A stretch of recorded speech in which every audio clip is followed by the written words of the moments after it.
अच्छा, अब वहाँ तक का ऑप्शन क्लियर है ना, जिस पे बात की हुई थी। अब ये ऑप्शन आपके पास चंद चीज़ें रहेंगी। एक ये वाला रह गया। अब देखो इसके ऊपर जो फार्मूला और जो कुछ आप दे रहे हो रेफरेंस को पूरी तरह से पकड़ नहीं रहा, इसमें एक प्रॉब्लम आ रहा है। देन कुछ इधर प्रॉब्लम्स आ रहे हैं हल्के फुल्के से, हमें ये जो चीज़ें हमारे सामने आ रही हैं, यानी कि जो जो कुछ आपने इसके ऊपर किया हुआ है ना, परफॉर्म किया है, वो सारे का सारा यहाँ पे सामने है। क्या आप क्या क्या मज़ीद करना चाहते हैं, क्या वर्किंग देना चाहते हैं। इसको मेरे ख्याल में ऑफ़ कर दो ज़रा, इसकी हमें ज़रूरत कोई नहीं है। ये जो आपने लगा रखा है कलर शलर, जिस तरह से इसकी सेटिंग कर रखी है, या पड़े रहें, क्या कहते हो, कलर्स के हिसाब से आप इसको देखना चाहते हैं, कुछ मोर कलर्स चाहते हैं तो ये आपके पास सिलेक्टेड कलर्स पड़े हुए हैं, वो जिस पे दिल करता है ना तुम्हारा उन्हें सिलेक्ट करो और यहाँ से चेंज कर लो। लेकिन देख रहे हो कि कुछ यहाँ पे ना तुम्हें चक्कर से नज़र आ रहे हैं। वो ऑप्शंस में दे रहा है कि ये इस कलर में आ रहा है, ये इस कलर में आ रहा है, ये इस कलर में आ रहा है, ये इस कलर का दरमियान में कहीं दे रहा है, कहीं पे रेड लाइन दे रहा है, कहीं पे इसमें दे रहा है, कहीं पे वो येलो में दे रहा है। तो येलो में और इनको चेक करने के हिसाब से इसका वे ये है कि तीन आपको इस सिलसिले में तीन कैटेगरीज में ये इसको डिवाइड कर रहा है, यानी कि सबसे बड़ा क्या है, सबसे छोटा क्या है, और फिर फर्दर इसकी क्या क्या ऑप्शन है।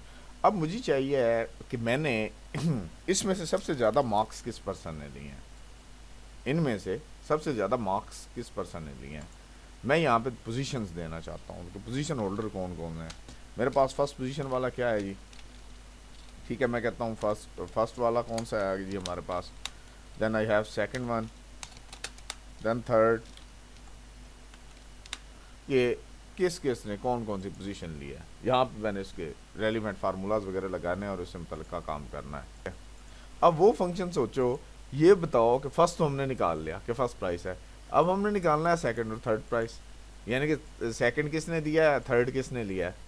और नंबर्स को इतने ज़्यादा नहीं है, नंबर्स ये हैं टोटल की, ये नंबर्स आपके पास पड़े हुए हैं। सेकंड और थर्ड पोजीशन देनी है कि हमने, आपने सेकंड किसको देनी है, थर्ड किसको देनी है। और अगर ये नंबर्स होते 5,000 या 5,00,000 तब भी आपको प्रॉब्लम ना होती। लाइक आप सरगोदा बोर्ड का निकाल रहे हैं तो आपको कोई टेंशन ना होती, डायरेक्टली आपके पास आ जाता। अब ये बताओ कि यहाँ पे क्या फार्मूला लगना चाहिए और यहाँ पे क्या लगना चाहिए आपके माइंड के मुताबिक। नेक्स्ट बार फिर आगे जो है उसको देखते हैं। अब चेक करो, अब आ गया है ना। और इसमें से चेक करो 379 ये है, 379 से बड़ी कोई रकम देखो, 379 से बड़ी रकम देखो कौन सी है। 379 से बड़ी रकम देखो, 379 और 403, ठीक है, यानी कि ये इस खाने में दे रहा है। फिर 367 और इस तरह से मुख्तलिफ लेवल के आ रहे हैं। अब हमने इसके ऊपर लगाना है फिर से फार्मूला और इसकी बात करेंगे हम लोग। अब ये आपके पास आ गए फर्स्ट सेकंड थर्ड पोजीशन, लेकिन आप ये चाहते हैं कि कोई हमारी तरह का भी लाइक आदमी है, बहुत लाइक, इंतहाई लाइक किस्म का बंदा है। और वो लाइक बंदा ये है, वो ये आपकी रिक्वायरमेंट ये है कि आप ये चाहते हैं कि जिसने बोर्ड को नीचे वाली साइड से टॉप किया, लाइक जिसका बोर्ड की पिछली साइड पे नाम लिखा हुआ है, सबसे कम नंबर किसके हैं, कम मार्क्स किसके हैं, उसको भी तो अवार्ड मिलना चाहिए ना कोई ना कोई। ऐसा, हाँ, उसने भी मेहनत की है, आखिर इतनी मेहनत की है उसने, उससे भी कुछ ना कुछ तो मिलना चाहिए। तो उसे हम देते हैं जी, उसके लिए भी करते हैं कुछ ना जी, उस पर्सन की, ठीक है जी, वो बंदा जो जिसने टॉप किया हुआ है, जो टॉपर है जी हमारा, वो ना यहाँ अकेडमी का भी देख लें, एकेडमिक व्यूज़ के हिसाब से अगर हम लोग देखते हैं कि उस किसने कितना नंबर से मार्क्स वगैरह लिए हुए हैं, तो उसके हिसाब से हमने चेक करना है कि जी बंदा सबसे ज़्यादा बेस्ट कौन है, जिसने सबसे ज़्यादा कम नंबर लिए हैं, उसको एक टी पार्टी देनी चाहिए स्पेशली, आखिर यार उसकी भी मेहनत है। तो ये साहब हैं जी जिन्होंने हमारे पास गोल्ड मेडल लिया हुआ है, ठीक है। अब गोल्ड मेडलिस्ट भी आ गया, ये तमाम की तमाम चीज़ें आ गई, ये शॉर्ट कीज़ मैं बता रहा हूँ सिलेक्शन के हिसाब से, ठीक है। इस कीज़ की इसकी, हाँ ठीक है जी, ये की मैंने यहाँ से इस पे और इस पे, ठीक है। आप, हाँ, काम करना है, मैं मज़ीद लिखवा दूंगा, नो इशू। अब आप इसके ऊपर जो मर्जी लगा दें, वो आपकी मर्ज़ी पर डिपेंडेड है, ठीक है। इसको भी छोड़ देते हैं फ़िलहाल, इसकी ज़रूरत नहीं है, हमने इसी के ऊपर बात करनी थी जो हमने कर लिया आज की पोजीशंस के हिसाब से, किसकी पोजीशंस क्या है। अब करना ये है, हमने पासिंग मार्क्स देने हैं। रिक्वायरमेंट ये है कि जिस बंदे ने इतने नंबर लिए हुए हैं, पास कौन है और फेल कौन है।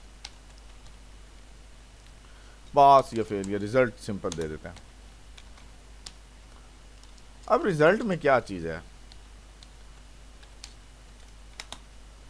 अब रिजल्ट में क्या है, मेरी रिक्वायरमेंट ये है कि अगर बंदे के नंबर, ठीक है, अब हम, ठीक है, उसके बाद ये आता है, यानी कि जब हम लोग इसको ज़रब देंगे तो तब हमारे पास ये तमाम चीज़ें आ जाएंगी, ठीक है, मल्टीप्लाई करना है आपने।